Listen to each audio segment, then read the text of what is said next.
রাগের মাথায় আপনি সন্তানকে বললেন তুই মর, ফেরেশতারা বলল আমিন। তোর ভবিষ্যৎ অন্ধকার, ফেরেশতারা বলল আমিন। রেগে মেগে আপনি আপনার মেয়েকে বললেন জীবনেও তোর কপালে স্বামীর ভাত জুটবে না, ফেরেশতারা আবারও বলল আমিন।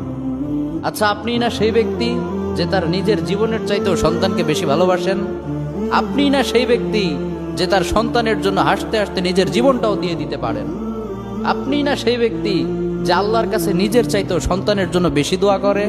তাহলে কি করে নিজের হাতে নিজের সন্তানের এত বড় ক্ষতি করতে পারলেন? Doesn't make any sense. Common sense বলতে কিচ্ছু নাই আপনাদের? আপনারা কি জানেন না আপনাদের রাগের মাথায় বদদোয়া করাগুলো ফেরেশতারা আমিন বলে? দাওয়াতুল ওয়ালিদ আলা ওয়ালাদি, বাবা মা তার সন্তানের জন্য যেই দোয়া করে সেটা ভালো হোক কিংবা বদদোয়া হোক, আল্লাহ সেটাই কবুল করে নেয়। এজন্য খবরদার, নেভার কার্স ইউর চিলড্রেন। রাগের মাথায় কখনো সন্তানকে অভিশাপ করবেন না। খুব বেশি রাগ উঠে গেলে তার জন্য উল্টা